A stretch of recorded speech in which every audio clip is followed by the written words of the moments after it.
Hello बच्चों, कैसे हैं आप लोग। कल हमने इंटीग्रेशन स्टार्ट किया था और जो बेसिक फार्मूले हैं वो सब आपको बताए थे। लेकिन जैसे कि वहाँ भी हमने कल भी बताया था ये कि डिफरेंशिएशन में कोई भी फंक्शन होता है तो उसमें चेन रूल लगा के हम डिफरेंशिएट कर लेते हैं, बट इंटीग्रेशन में ऐसा नहीं है। यहाँ पर अलग अलग टाइप के इंटीग्रेशन के लिए अलग अलग सब्स्टिट्यूशन करने पड़ते हैं या और भी मेथड्स अप्लाई होते हैं। इसके अलावा अगर जैसे कोई x का फंक्शन है, सपोज जैसे हमने इंटीग्रेशन कल पढ़ा था कि integration of x to the power n plus one upon n plus one होता है। तो खाली इतनी हमको छूट है कि अगर x की जगह पर कोई x का फंक्शन लीनियर फंक्शन आ जाता है, सपोज जैसे कोई फंक्शन ax प्लस b आ जाता है, तो इसका डिफरेंशिएशन क्या होता है a, तो वो इंटीग्रेशन में डिवाइड हो जाता है। या जैसे पहला रूल हम इस तरह से कह सकते हैं कि I equals to A X plus B to the power n dx है। तो ये क्या हो जाएगा, A X plus B to the power n plus one upon n plus one हो जाएगा। लेकिन इसका इसका डिफरेंशिएशन जो a है वो यहाँ और डिवाइड हो जाएगा। तो कुछ तो इंटीग्रेशन इस तरह की, लेकिन अगर इसकी जगह कोई क्वाड्रेटिक फंक्शन आ गया तो हम इसको इस तरह से नहीं कर सकते हैं, या कोई भी हायर डिग्री का फंक्शन आ गया तो हम इस तरह से इंटीग्रेट नहीं कर सकते हैं। तो उसमें फिर अलग अलग मेथड्स अप्लाई होते हैं।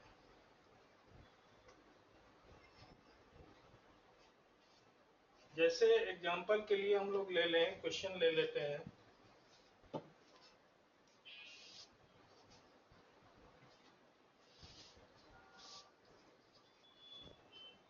Integration of cos 2x dx। तो अब यहाँ जैसे कि हम देख रहे हैं ये 2x क्या है, x का लीनियर फंक्शन है।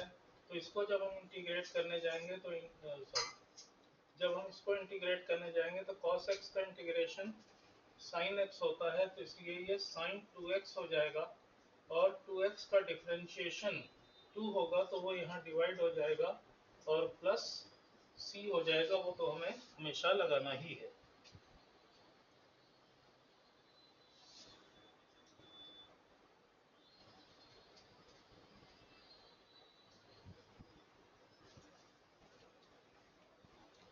लेकिन मान लीजिए कि क्वेश्चन कुछ इस तरह से आ जाता है, integration of sine cube x dx। तो इसमें तो हम x तो भले x की जगह पर x है, लेकिन यहाँ साइन क्यूब है और साइन क्यूब का तो कोई फार्मूला होता नहीं है। तो इसके लिए दो मेथड्स हो सकते हैं कि जैसे एक तो है कि इसको हम पहले ब्रेक कर लें, sine square x into sine x into d x. अब इस साइन स्क्वायर एक्स को हम लिख लें 1 minus cos square x into sine x into d x. अब इसे हम दो अलग अलग फंक्शन में ब्रेक कर दें तो integration of sine x D x minus integration of cos square x D x, cos square x into sine x into sine x into d x. तो फर्स्ट वाला तो ये तो हम आसानी से कर लेंगे, इसका माइनस कॉस एक्स हो जाएगा।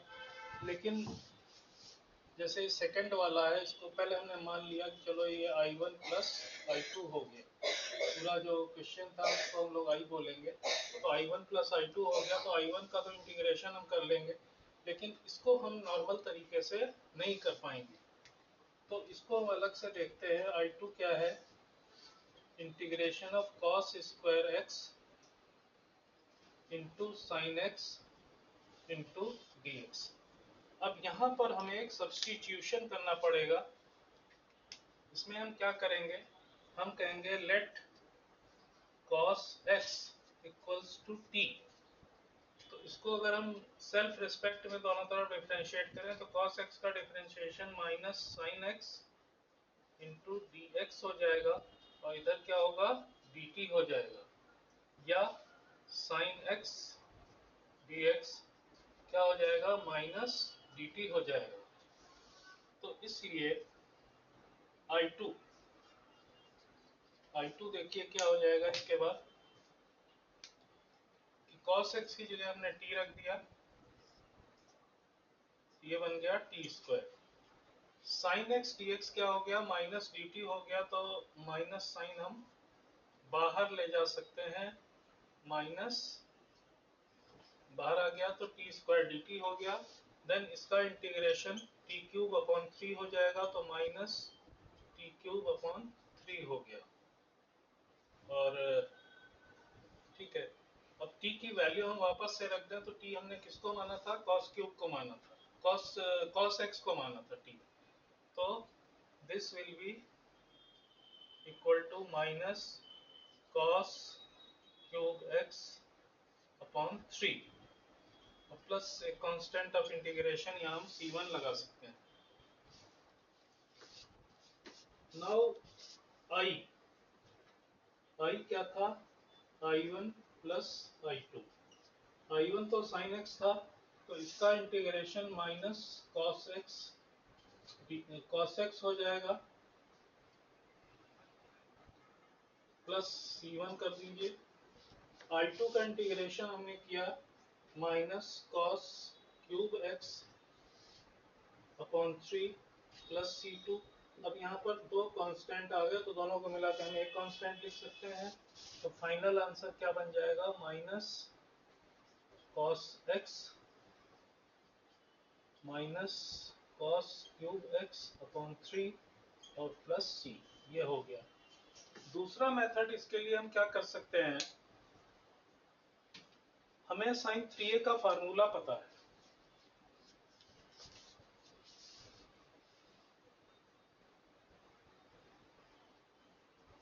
ये फर्स्ट मेथड था।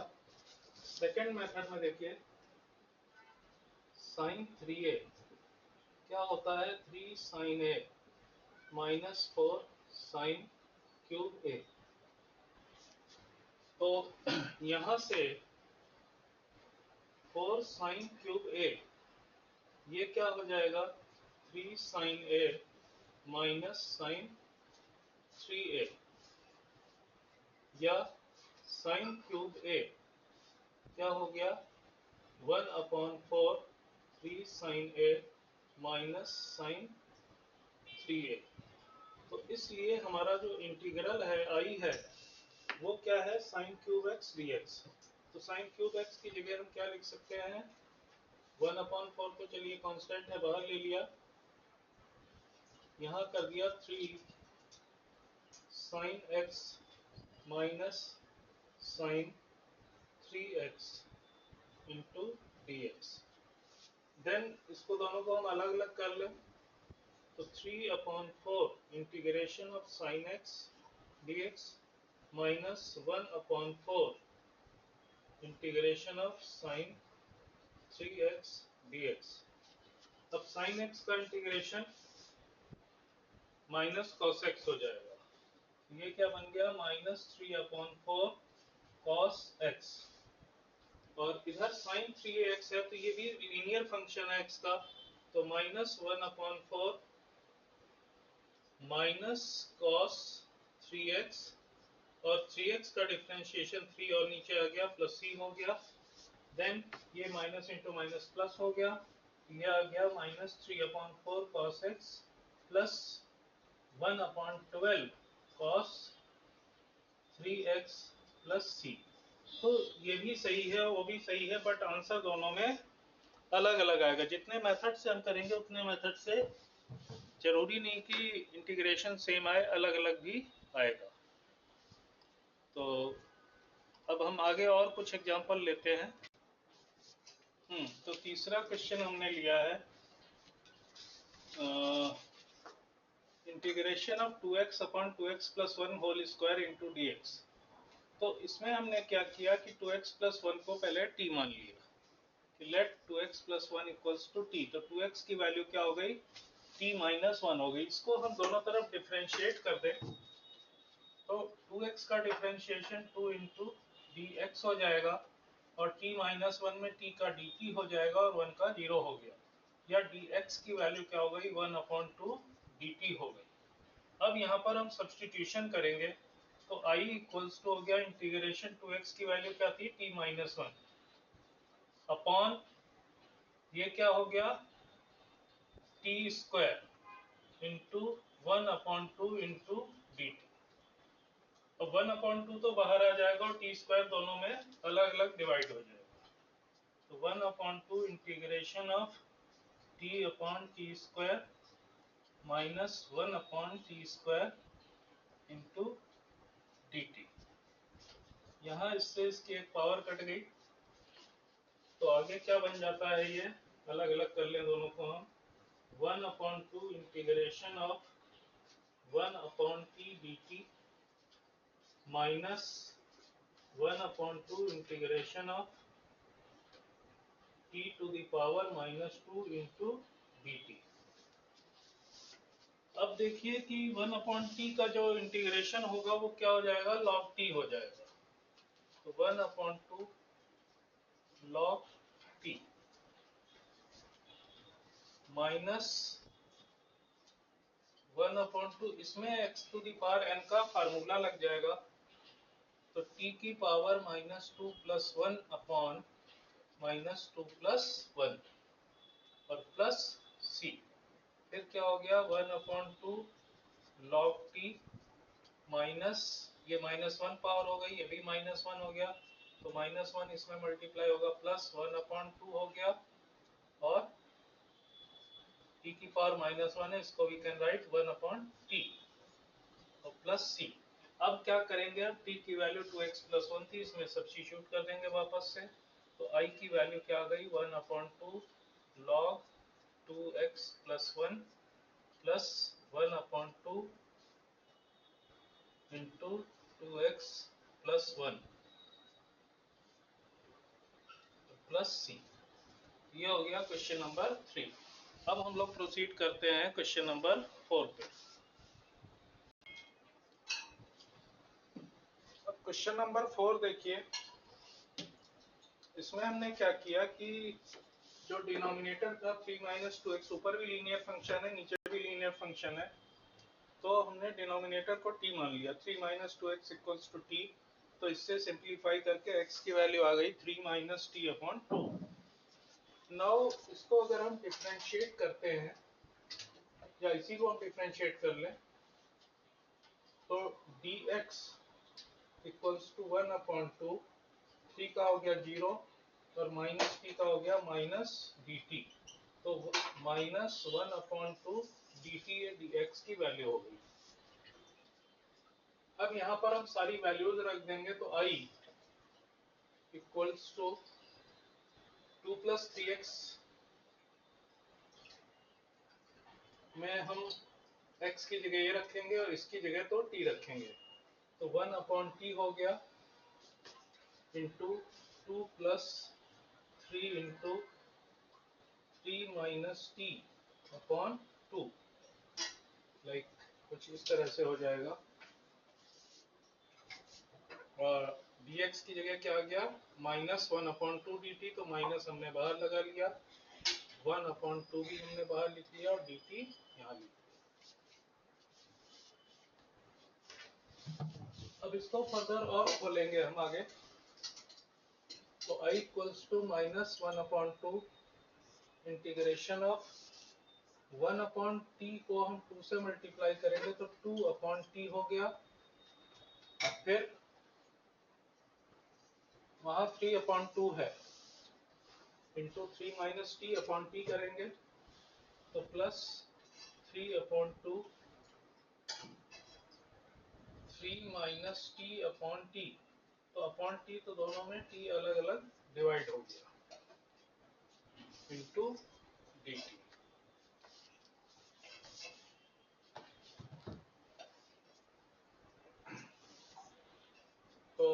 बन गया -1/2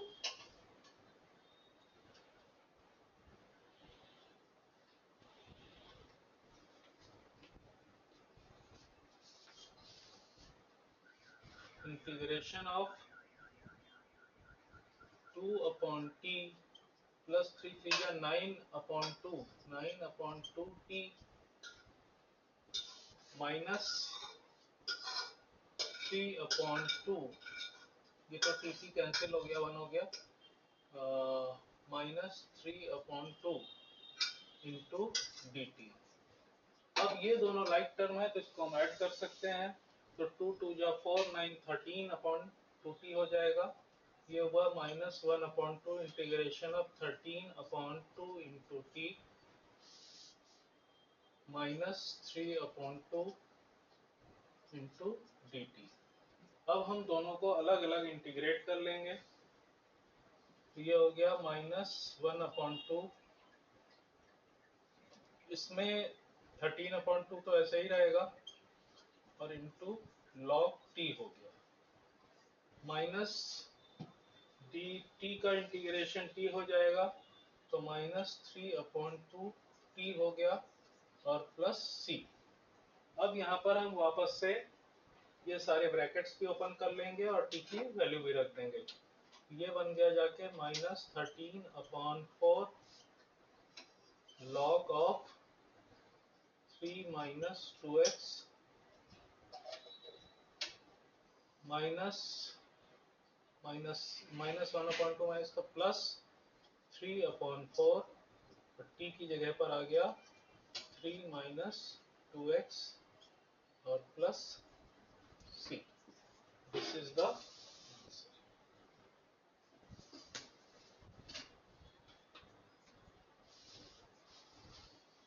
अब एक और हम एग्जांपल लेते हैं। नेक्स्ट क्वेश्चन देखिए, हमने लिया है integral of sin x upon log sin x के integral of sec x upon log of sec x plus tan x dx। इसमें हमने क्या किया कि सबसे पहले log sec x plus tan x को t मान लिया, इसको दोनों तरफ डिफरेंशिएट किया तो log sec x plus tan x का 1/sec x plus tan x हो गया। फिर sec x का differentiation sec x tan x और tan x का डिफरेंशिएशन sec स्क्वायर x और इंटू dx इक्वल्स टू t का हो गया dt। फिर इसमें से हमने sec x कॉमन लिया तो sec x plus tan x और नीचे भी sec x plus tan x था, दोनों कैंसिल आउट हो गया, dx इक्वल्स टू dt या sec x dx equals to dt, ये हमारे पास आ गया। अब इसलिए जो i है, i का क्या हो जाएगा कि ऊपर sec x dx था तो उसकी जगह तो हो गया dt, और नीचे जो log sec x था प्लस tan x था इसको हमने t माना था तो this will B dt upon t। तो dt अपॉन t का इंटीग्रेशन होता है log ऑफ t और प्लस c, बट t की वैल्यू क्या थी, log sec x plus tan x थी, तो i इक्वल्स टू क्या हो जाएगा log of log sec x plus tan x bracket close plus c। तो बच्चों आज के लिए इतना काफ़ी है, बाकी आप लोग और प्रैक्टिस करिए, जो प्रॉब्लम्स हैं हमको बताइएगा, लेकिन हमारे चैनल को सब्सक्राइब करना मत भूलें ताकि आपको रिसेंट जो भी अपडेट्स आती हैं वो मिलती रहें और आप टॉपिक को अच्छे से समझ पाएँ। That's all for today, thank you.